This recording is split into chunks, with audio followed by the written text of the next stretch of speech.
From this moment and ever afterward, you and this blade are inextricably bound. Soul Reaver and Reaver of Souls, your destinies are intertwined. By destroying the sword, you have liberated it from its corporeal prison and restored it to its true form, a Wraith Blade, its energy unbound. No longer a physical blade, it can only manifest itself in the material realm when your strength is fully restored. Once manifest, it will sustain you. In my earlier video about corruption in the Legacy of Kain series, I spoke of how Prequel's madness infected the rest of the Circle of Nine, how it ate away at their sanity, leaving their pillars cracked and corroded. During that analysis, I mentioned how Kain was seized by Prequel's poison, even in the safety of his mother's womb, and how it twisted him into a prideful creature dominated by arrogance and self-importance. In this video, I want to follow up on that topic. Specifically, I want to talk about the Wraith Blade and its role in ending the corruption that has plagued Kain's entire life. The Wraith Blade is the spiritual form of the Soul Reaver. It was created when Kain tried to strike Raziel down during their confrontation at the Sanctuary of the Clans. Weakened after his battle with Kain, Raziel was forced to return to the spectral realm, where he found the Wraith Blade waiting for him. At the time, Raziel didn't realise that he was gazing upon his own future soul. As we eventually discover, the Wraith Blade is in fact a later manifestation of Raziel himself, who becomes the soul-devouring entity trapped in the sword at the end of Soul Reaver 2. The origins of the Wraith Blade lie in the creation of the Reaver itself. In the days of Nosgoth's long-forgotten history, ancient spells were woven into the physical blade by Janos and his fellow vampire compatriots. They enchanted it with the ability to drain its victims of their lifeblood. This is why the fandom refers to the sword's earliest version as the Blood Reaver. It didn't yet have the power to consume souls. The ancient vampires also imbued the blade with impressive sorcery to aid the vampire champion to slay his Hilden counterpart. Since both champions are Raziel, the ancient's machinations meant the Reaver became both his weapon and his tomb. Sensing its twin, the Wraith Blade uncoiled itself from me, and instead wound lovingly around its former self. I felt its grip loosen, and as the blade left me, its absence chilled me more than its presence ever had. A foreboding sense of emptiness and loss stole over me, and a terrible revelation gathered like a storm at the edge of my awareness. With all other foes exhausted, the conjoined blades turned themselves on me, and I realized, finally, why I had sensed nothing when Janos offered me the blade. The Reaver was never forged to be a soul-stealing weapon. The ravenous, soul-devouring entity trapped in the blade was, and always had been, me. In this scene, the Reaver's abilities are altered. It changes from a blood-drinking weapon to a soul-eating one. The sword can only consume souls because the Wraith Raziel can consume souls. Due to ancient sorcery and the immutability of time, the Wraith Blade forces the vacant Reaver to turn against Raziel. Imprisoned for centuries inside the blade, Raziel becomes ravenous and deranged, ultimately giving the Soul Reaver a reputation as Nosgoth's deadliest weapon, which thrived on the souls of any creature it strikes.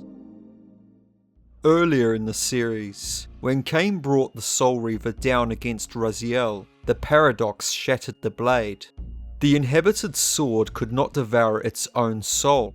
In this instant, Raziel's future self was freed from its physical shell. Although liberated from its prison, this version of Raziel was still trapped in the shape of a sword after spending an eternity imprisoned within. Latching itself to Raziel's arm, it became his symbiotic weapon. It's worth noting the Wraith Blade's mechanics. In the spectral realm, the blade was forever present. but in the material realm, it only appeared when Raziel's health coil was full. It sustained Raziel's form, preventing the normal drain on his life force. However, a single strike from an enemy would dissolve the blade until Raziel replenished his health. While the blade was tied to Raziel's strength, and thus more fragile in the physical plane, it was arguably his most powerful weapon once summoned. It could stun regular opponents with a couple of strikes, and then reduce them to ashes when followed up with a charged finishing move. Ultimately, the Wraith Blade was a force to be reckoned with, and throughout the series, Raziel has upgraded it further with elemental magic. Though only the Fire Reaver made it into the final cut, a series of other Reaver enhancements were also planned for the first Soul Reaver title, but never made it in before release. In fact, in the alpha versions, cut Reaver forges were intended to have a much larger role. Originally, the Wraith Blade lacked a finishing move, and Raziel needed to imbue the Reaver with elements to give him an edge over his various vampire enemies. Once the decision had been made to remove the extra forges, the developers added the charging attack we see in the retail version, making it easier to destroy minor foes. In Soul Reaver 2, Raziel continued to use the Wraith Blade as he journeyed back through history. Initially, the blade shared much of the same mechanics as previously seen, but this would all change following a fatal meeting with an earlier version of itself. And so the Reaver met its former self, still imprisoned in this corporeal shell. I watched, mesmerized, as the Wraith Blade uncoiled itself and snaked down the length of the physical blade. Embracing its twin, its mirror self, the Reaver's long dormant spirit was now fully aroused, and for the first time, I felt the true presence of this other entity, willful, ravenous, and deranged from thousands of years of imprisonment. The Reaver was now in command, and I, now merely its helpless host, felt my soul being leeched to restore the blade. But the Reaver knew better than to destroy its host, and just as I neared the brink of oblivion, the blade released its hold on me. As I recovered, I realized we were now bound together in a fragile alliance. The Reaver no longer merely my symbiotic weapon, but a sentient parasite competing for control. Shortly after it met with its former self, the Wraith Blade appears to have become cognizant. When Raziel first acquired it back in the Sanctuary of the Clans, the spirit had been dormant, sleeping. Now it was alert and aware. While this enabled Raziel to summon it at will, regardless of his health, it also came at a price. For with every strike, the blade grew in power, devouring the souls of its victims and leaving none for Raziel himself. In-game, this would fill a special bar which would cause the blade to turn its hunger on Raziel if it became too over-aroused. As the story continues, Raziel encounters numerous forges, each one purpose-built by the ancient vampires to enhance the blade with temporary elemental powers. Soul Reaver 2's unique forges are tied to the game's progression. They don't have a significant role in the narrative from what I can see, other than to help Raziel get to his next objective. For example, the Dark Reaver was necessary to blind the sentries scattered throughout Nosgoth, and could create fleeting shadow bridges at special locations marked with the dark symbol. The remaining Light, Air and Fire Reavers also allowed Raziel to reach areas where his path would otherwise be blocked. In Legacy of Kain Defiance, the Elemental Reavers play a much greater role in the story. Indeed, you may be surprised to learn their importance was hinted at in Soul Reaver 2. Hidden directly beneath the pillars is a subterranean chamber which is visited by Raziel several times throughout the game. You can see the platform itself is decorated with a texture containing many of the symbols associated with the pillars, which also reveals their relationship to the Elemental Wraith Blade enhancements. The same image is briefly shown again in Defiance, on a door within Vorador's mansion, leading to the chamber housing Janos' body. The significance of this diagram is twofold. Firstly, it portrays the binding Janos mentioned to Raziel during their first meeting, which is a lock and key mechanism between the pillars and the Reaver. The pillars are the lock. And the Reaver is the key. Yes. Secondly, the diagram is actually a depiction of the complex process required to heal Kain and restore balance to Nosgoth. It illustrates the means by which the current Balance Guardian and their pillar could be cleansed of corruption, thereby negating the need for his death and replacement. As we discover, Kain was not satisfied with the two options presented to him by Mobius and the Elder God, which involved him either sacrificing himself or dooming the world to an eternity of decay. Instead, he sought a third option to reclaim his birthright and assume his role as Balance Guardian while returning the pillars to the vampires. This was his edge of the coin, but he needed Raziel and the Wraith Blade to be able to do it. Seemingly, the ancient vampires devised a failsafe to circumvent the sacrifice requirement, which they had outlined in the Subterranean chamber. The pillar's platform shows the combined power of 6 forges and 8 pillars to create the Spirit Reaver, which is directly tied to the Pillar of Balance. This can be better seen in a fan recreation of the diagram by Corpse87. If we look closely, we can see the symbol for the Earth Reaver is located between the Energy and Time Pillar symbols. Likewise, the image of the Water Reaver is positioned between the symbols for the States and Death pillars, while the Air Reaver is situated between the Mind and Dimension pillars. And the drawing of the Fire Reaver is placed between the illustrations of the Conflict and Nature pillars. Only the Dark and Light Reaver symbols appear on their own. The diagram's predictions finally come to fruition in Defiance, after Raziel absorbs the souls of the original Vampire Guardians into the Wraith Blade to create permanent Elemental Reavers.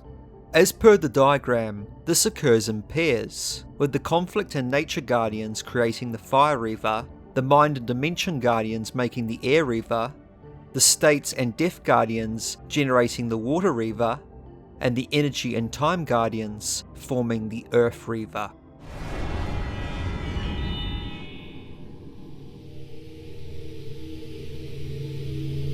As the Reaver absorbed the souls of the original Energy and Time Guardians, it was imbued with the elemental power of Earth with which their principles were aligned. Once Raziel merged these elements with the independent Light and Dark Reavers, he was then able to use all 6 enhancements to activate the Spirit Forge within the Vampire Citadel. This is represented by the symbol at the very centre of the diagram. By examining the lines that connect all the platform symbols together, it's clear that the spirit element is the result of all other Reaver powers combined. Raziel fought off the Elder God before activating the Forge, which summoned the souls of all former Balance Guardians.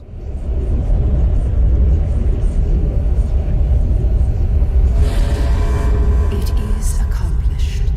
The Forge summons the spirit of every Balance Guardian to itself for this final purpose. Ariel, you... Yes, Raziel. Yet I am much more than I was. The veil is lifted from my sight. My spirit, united with the souls of my predecessors,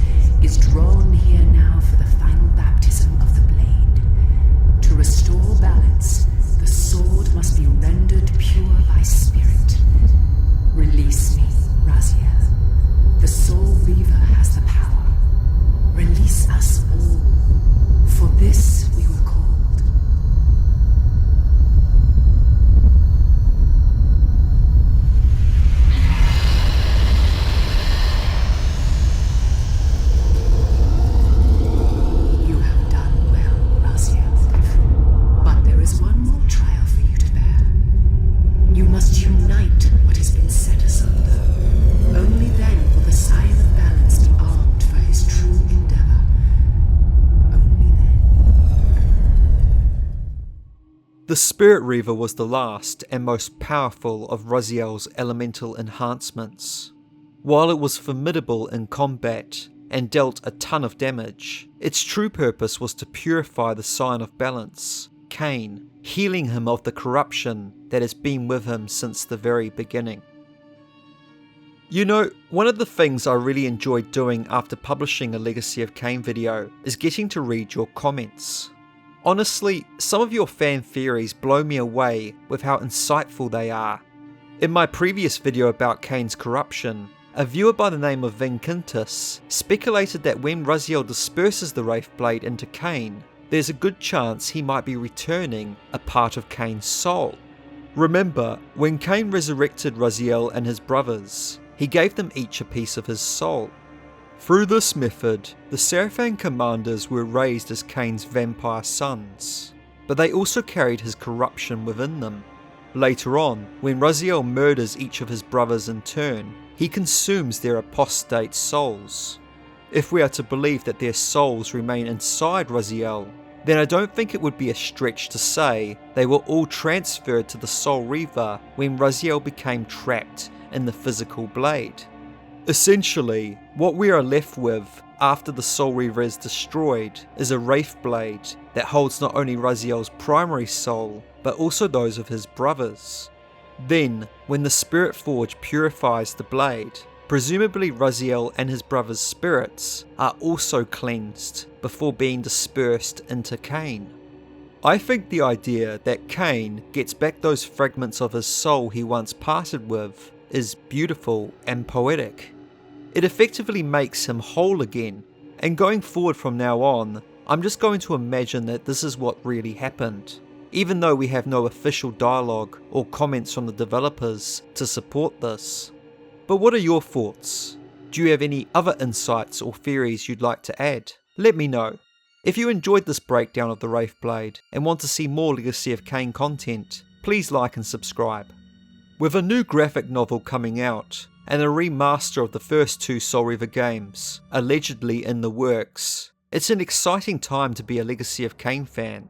I like to believe our commitment to these games over the years has shown Crystal Dynamics and the powers that be that we fans are thirsty for anything Legacy of Kain, whether that be a continuation of the series or some kind of remaster or remake. Thanks for watching, and I'll see you in the next video.